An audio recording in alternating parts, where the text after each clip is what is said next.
Capítulo 8. Conhecendo a colônia. Frederico levou-me para andar de aeróbus. São conduções coletivas usadas no plano espiritual. Em quase todas as colônias há aeróbus de 3 tamanhos, grande para muitos passageiros, médio e pequeno. Como não tenho com o que comparar esse meio espetacular de transporte, poderia dizer que é um ônibus com mistura de avião, sem barulho, sem poluir, confortável e muito limpo. Não tem asas. Tem os pontos certos onde param para descer e subir passageiros. Há aeróbus que transitam só pela colônia e alguns que vão de uma a outra e, ainda, da colônia Terra. Eles não transitam pelo umbral, a não serem raras exceções, indo direto a postos de socorro lá localizados. É muito confortável, não dá solavancos e desliza suavemente rente ao chão, ou metros acima dele. Nas viagens maiores, como vinda à terra, desliza pelo ar. Os passageiros sentam-se em confortáveis poltronas. Os que transitam pela colônia não possuem condutor e nos lugares em que devem parar, há um pequeno marco onde há um painel com botões. Aperta-se o botão indicado para onde se quer ir. O primeiro aeróbus que passar com destino ao lugar marcado para. Os aeróbus que transitam fora da colônia têm um condutor que, além de dirigi-lo, ajuda no trabalho que se vai realizar. A vista do alto é muito bonita, planejada, suas ruas e avenidas têm traçado perfeito. Os prédios são maravilhosos, harmoniosos e todos ocupados, servindo a comunidade. Gostei muito do passeio. A colônia São Sebastião fica no espaço espiritual da cidade que vivia encarnada.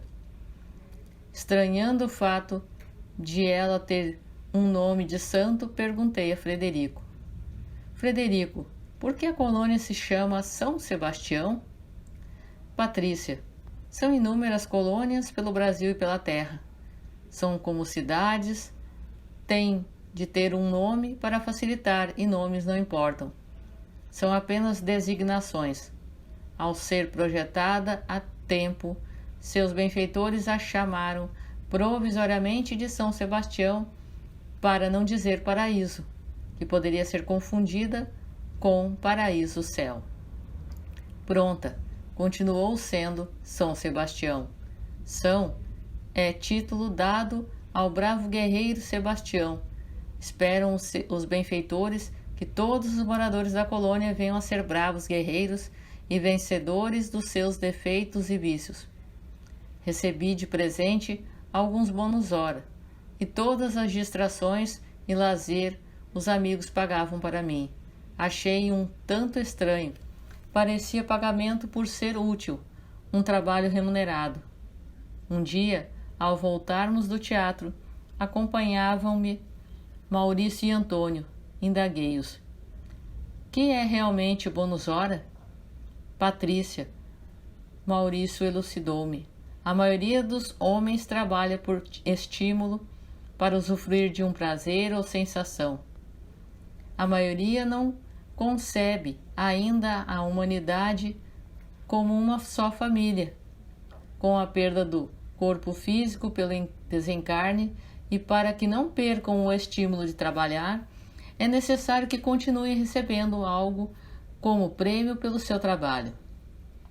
Mais tarde os levará a fazê-lo, por uma causa maior, por amor. Espíritos superiores veem as colônias como lugares de transição e o bônus hora como um período de evolução. Esta é a razão pela qual os estagiários da colônia recebem o seu salário em bônus hora.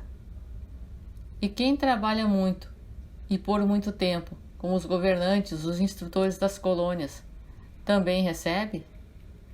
Maurício continuou a elucidar-me. Os instrutores não mais necessitam de prêmio por serem bons, mas por amor à família humana permanecem nas colônias no meio dos aspirantes, para não os menosprezar, não se destacarem e não serem confundidos com vaidosos. Usam os bônus para se igualarem ao nível dos moradores, que ainda pensam em prêmios e castigos. Todos utilizam os bônus ora para não haver grupos de protegidos e de desprezados. Os que trabalham bastante e que poderiam receber muito, solicitam somente os que lhes são necessários. Entendi que meus acompanhantes não trabalhavam para ter bônus hora. Utilizavam-se deles somente quando necessário. Os dois muito trabalhavam e, por amor, curiosa, indaguei-os novamente, e desta vez foi Antônio que respondeu prazerosamente. Há nas colônias os que não trabalham e por isso não têm direito ao bônus hora. Ao lazer? Há, mas o estágio nas colônias para esses espíritos não é longo, e nem pode ser, porque ociosos não se afinam com as vibrações delas. Eles, fatalmente, na primeira oportunidade, reencarnam em meio a espíritos ociosos, onde vão sentir falta do conforto que tiveram e não valorizaram. Lugares que visito com frequência e de que gosto realmente são as bibliotecas. Elas diferem de tamanho, dependendo da colônia. São maiores e mais completas nas colônias de estudo. Também há bibliotecas nos postos de socorro, só que menores. A biblioteca da colônia em que estagiei é muito bonita. Livros são organizados em estantes. Tudo com muita ordem. Fiquei maravilhada por não encontrar livros velhos. Estão sempre novos, renovados pela mente do que os plasmaram. Maurício explicou-me que os livros estão sempre novos porque, como todas as visualizações ou materializações do plano espiritual ou astral, são de energia psíquica, não envelhecem.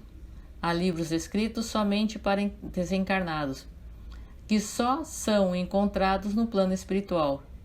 São livros inúmeros de estudos, pesquisas religiosos e, em destaque, os espíritas. De grande parte deles, os encarnados também dispõem para ler, principalmente espíritas.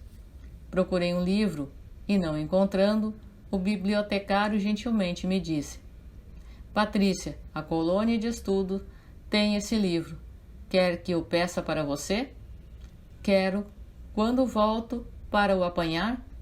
Ora, espere uns minutos que estará aqui. Por um aparelho parecido com um moderno fax, fez o pedido e 10 minutos depois, pelo mesmo aparelho, recebeu o livro que queria. Puxa! Exclamei admirada. Não é uma maravilha? Falou entusiasmado o trabalhador da biblioteca. Dispomos de muitos recursos. Recebemos o livro pela desintegração e aglutinação. Não duvido que, daqui a alguns anos, os encarnados possam dispor dessa comodidade. Legais são os livros que podemos colocar na televisão. A parte escrita aparece na tela. E assim vamos lendo página por página, graças a um pequeno aparelho adaptado à tela. Não posso compará-lo, ao videocassete. É diferente. É agradável ler pela televisão. Próximas à biblioteca estão as salas de vídeo, também chamadas de salas de estudos computadorizados ou salas das TVs, e podem ser ainda conhecidas por outros nomes. É um galpão enorme repartido em salas, conforme o assunto a ser ventilado.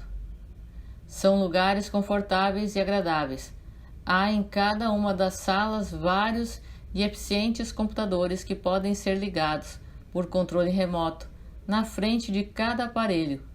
Há 10 poltronas, muito bonitas e confortáveis. As telas variam de tamanho. Se queremos ver ou estudar um assunto individualmente, regulamos a tela ao tamanho pequeno, ficando como uma televisão de 20 polegadas. Se é para um grupo, regulamos para o tamanho médio. se é para muitas pessoas, para o tamanho grande, variando de 2 a 5 metros. As salas não são tão altas assim. Tem somente 3,5 metros. Esses aparelhos podem ser locomovidos se for necessário para projeção maior. São várias salas com os assuntos marcados na porta de entrada. Os temas para estudo são sobre as colônias, perispírito, química, física, terra, plantas, etc. Uma sala interessante é a das religiões e da Bíblia. Ao visitarmos uma dessas salas, escolhemos um assunto para pesquisar. Exemplo, o olho humano. Podemos escolher o tipo de programação, fácil, explicativa ou completa. Ao escolher fácil, aparecem na tela resumidas as explicações básicas sobre o olho. São narradas com algumas partes escritas.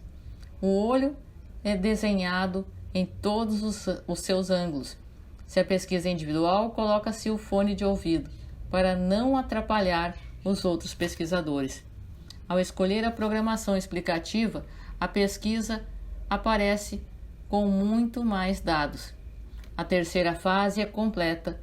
A difícil é assunto para profissionais. Tudo é muito esclarecedor, mas se por algum motivo não se entendeu a pesquisa, encontramos sempre nessas salas estudiosos, mestres que têm o prazer de orientar e ensinar. Há a sala para distração, que possui desenhos animados, bons filmes, alguns dos quais os encarnados veem, e outros feitos por desencarnados têm histórias bonitas, que instruem e divertem. A sala de jogos eletrônicos são para o lazer. Os orientadores procuram esclarecer os frequentadores da sala de jogos, porque estas são para educar e distrair, e não para levar a excessos. Os vícios são todos combatidos.